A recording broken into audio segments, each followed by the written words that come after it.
Hello very good afternoon everyone, welcome to market update. Well, आज फिर से global markets का इंपैक्ट हमारे मार्केट्स के ओपनिंग पे हुआ। कभी गैप अप तो कभी गैप डाउन।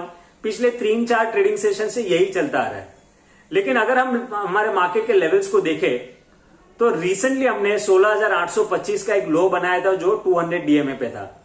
उसके बाद एक प्राइस अपमूव के बाद फिर से जो करेक्शन हुआ उसमें 16,900 के आसपास हमने लो बनाया और फिर से एक प्राइस अपमूव देखने मिला। अब यहां पे ये हो रहा है कि जब भी मार्केट करेक्शन हो रहा है तो ये 16,800 16,900 ये एक सपोर्ट एक्ट कर रहा है। लेकिन जो अपमूव्स आ रहा है उसमें अभी तक इतनी स्ट्रेंथ नहीं दिख पाई है कि एक सिग्निफिकेंट पुल बैक के एक अच्छी तेजी हम मार्केट में देख सकते हैं। तो 16,825 का एक लो, 16,900 का लो, तो वो एक सपोर्ट रेंज बन गया। 17,400 का एक हाई बना था ये इसी हफ्ते में, और उसके बाद 17,200 का हाई बना, यानी कि 17,200 17,400 ये एक पूरा कंसोलिडेशन फेज मार्केट में हो रहा है। और यूजुअली एक डायरेक्शनल मूव जो है वो कंसोलिडेशन फेज के ब्रेकआउट के बाद ही आता है। अगर हम इंट्राडे के मूव्स देखें तो मार्केट अगर गैप अप के बाद अच्छी स्ट्रेंथ दिखा रहा है, जैसे कल हमने देखा था, तो ऐसा लग रहा है कि मार्केट में तेजी वापस आ रही है सपोर्ट से। आज के सेशन में हम देखें तो गैप डाउन ओपनिंग के बाद में जो सेलिंग दिख रही है तो ऐसा लग रहा है कि मार्केट में मंदी है, मार्केट में काफी करेक्शन है।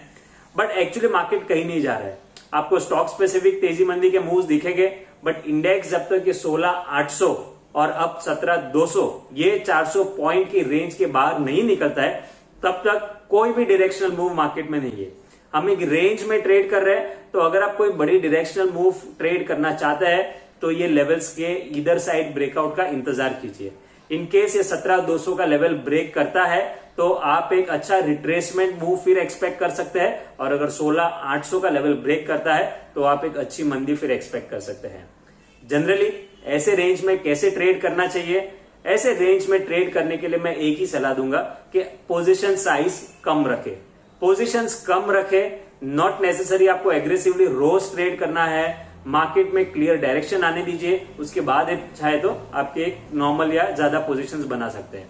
बट जितना हो सके मेरा मानिएगा कि पोजीशन साइजिंग आप कम रखिएगा तो ही ज्यादा बेनिफिशियल रहेंगे। और जब भी ब्रेकआउट आता है 17,200 के ऊपर या 16,800 के नीचे, उसके बाद आप डायरेक्शनल मूव के लिए ट्रेड करिएगा, right. And coming on to the stock of the day, आज का स्टॉक ऑफ द डे है। काफी मुश्किल है एक्चुअली ऐसे मार्केट में स्टॉक पिक्स करना भी, क्योंकि आप देखेंगे शॉर्ट ट्रेड्स ले रहे हैं तो वो भी वर्क नहीं कर रहे, लॉन्ग ट्रेड्स ले रहे हैं तो वो भी वर्क नहीं कर रहे, क्योंकि डायरेक्शनल मूव नहीं है मार्केट में। But in case if you are looking to buy anything then power grid would be my pick, जो करंट लेवल्स पे टेक्निकली एक अच्छा लग रहा है। रिसेंट अपमूव में अच्छे वॉल्यूम्स हुए थे, प्राइस हायर लेवल से करेक्ट हुआ है, करेक्शंस पे वॉल्यूम्स कम है। कल अच्छे सपोर्ट पे लेके ये स्टॉक ने एक बाउंस बैक दिखाया है, तो आई थिंक आने वाले समय में यहाँ पे पावर ग्रिड में रिलेटिव आउट परफॉर्मेंस रह सकता है। करंटली 229 230 के बीच में चल रहा है, you can by at current levels. 224 का स्टॉप लॉस रखिएगा और 240 तक के टारगेट्स एक्सपेक्टेड रहेंगे। और जैसे ही ये मार्केट इसी रेंज के बाहर ब्रेकआउट देगा वी विल अपडेट यू। और ये रेंज कैसे बन रही है चार्ट्स पे, इसका डिस्कशन हम आज शाम को वेबिनार में करेंगे 4:30 बजे, जब हम F&O एक्सपायरी के डेटा के साथ में वेबिनार करेंगे। So I will come out with F&O expiry data itself, और चार्ट्स भी हम डिस्कस करेंगे काफी डिटेल में निफ्टी का, जिसमें मैं आपको ज्यादा क्लैरिटी दूंगा कि मार्केट में आगे चल के क्या शॉर्ट टर्म में प्रोबेबिलिटीज है। I hope you like our video. Then do subscribe to our channel and press the like button. I'll see you again in the evening at 4:30 today. Till then, have a very good trading session today. Thank you.